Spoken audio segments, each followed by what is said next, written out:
Welcome to the second episode of Light of the World. Before we see what light is, let us see the opposite meaning of light, darkness. Cambridge Dictionary says, darkness is the quality of being without light or a situation in which there is little or no light. And Oxford Dictionary says this, the partial or total absence of light is darkness. Therefore, the description tells us that darkness cannot be present in the presence of light. The darkness of the world, the spiritual darkness, can be driven away by the light of the world, and that is Jesus. A very Merry Christmas and a Happy New Year. My name is Chicco, I'm from Mizoram, and I'm happy to see you again for this episode. And I hope that you will invite Jesus in your heart today, because your heart is really the only place Jesus wants to be in. That is why He rose again for you, He died for you, He lived for you, and He was born in the manger just so that He could have a place in your heart. And that is why the Bible tells us, for unto us a child is born. And the birth of Christ led me to think of this. I'm going to read from my, as you can see in the slide, the birth of Jesus made this happen. God becoming man, Spirit taking on the flesh, the infinite becoming finite, the eternal becoming time-bound. Christmas is therefore a miracle. The divinity or humanity, I used to wonder which one is more important than the other, the humanity of Jesus or the divinity of Jesus. Well, I cannot come to a conclusion. You may come to a conclusion, but I cannot come to a conclusion on myself. But this teaches me that God becoming man to minister to the world, it teaches me, the life of Jesus teaches me, if I am to reach out, I must be down to earth. I must be understandable by the people I am preaching the good news to. And that is what the humility of Jesus is teaching me to be. And here I have a beautiful picture of a scenery in Mizoram. You can see the the winding road of Mizoram. There's a city there, a village there. You can see all this, the beautiful mountain, the greeneries, the trees, they're all green. But we can see this with the help of the sun. And this, the mountain, the roads, the forest, the jungle, they are also there during the night, but you cannot see it. It is light that makes everything beautiful. Jesus makes everything beautiful. If you have any difficulties, if you have a problem with your relationship, if you have a problem in your job, in your studies, in whatever situation you may be, Jesus will light up the world for you. He will make your world beautiful. The topic I've chosen for today is beginners becoming experts. Now, what drives a man or woman and motivates them to push themselves to the limit? When all hope seems lost, what makes them refuse to stop fighting? It's the desire of the heart that keeps one above the other, isn't it?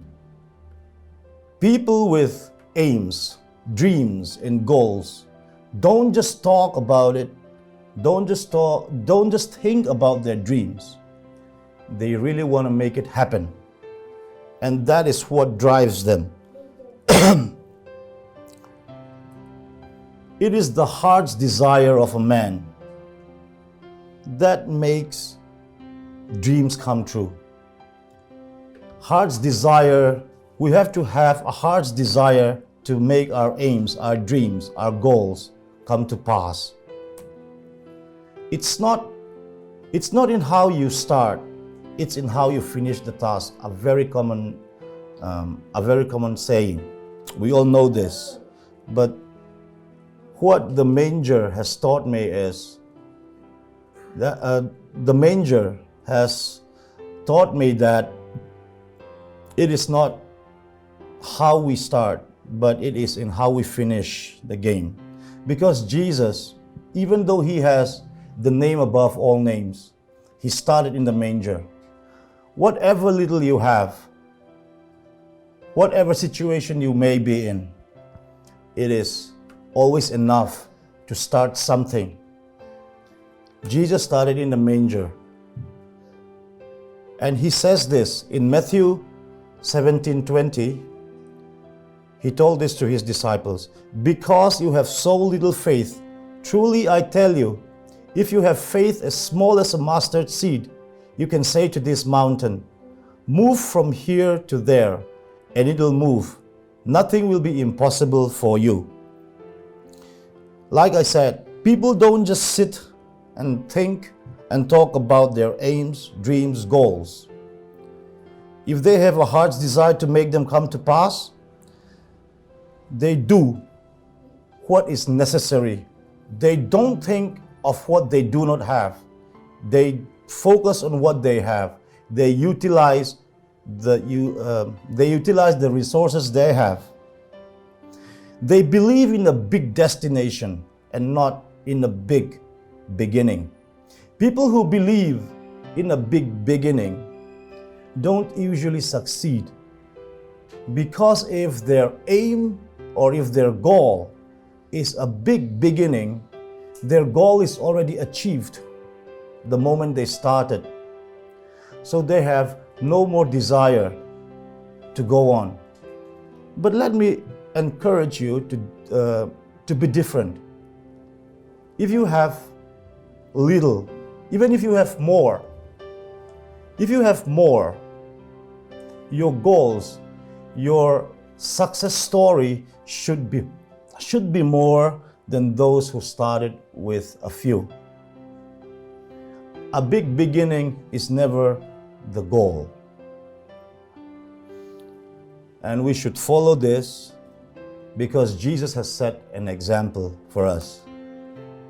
Luke 16:10 says, "Whoever can be trusted with very little can also be trusted with much.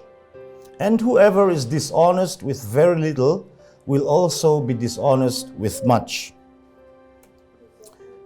Now, let's see this, how Jesus Christ in his life, how do we see this? You know, the life of Jesus did not begin in a manger.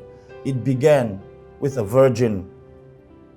Mary was a virgin, and she was betrothed with Joseph, but they weren't married. During those times, people committing adultery was serious enough to be stoned to death. I don't know about eloping, but it seemed they eloped. And what they did must have some consequences. Jesus started out like that. He wasn't born out of a wedlock. Our situation, whatever it may be, let's look on to Jesus. And he started in the manger. He lived his life, died on the cross, and rose again. And in the end, his name has become bigger. His name has become higher than all other names. The book about Jesus, the Bible, is always the best-selling book every year. So let's not forget to pay Jesus a tribute in his birthday. You may be having a party on Christmas. Remember, think about this. If it was your party and someone in a red suit took all the attention, how would you feel? I hope Santa Claus will not steal the glory of Christmas. May Jesus be enthroned this Christmas day. A very Merry Christmas to you again, and thanks for Thanks for watching. And I hope this big destination and not a big beginning will mean something in your life. And I hope to see you in the next episode. The title is going to be Make It Your Goal to Face Your Mountain. Goals are never meant to be easy. They are to be achieved, not taken, and definitely not given. Thank you so much. God bless you.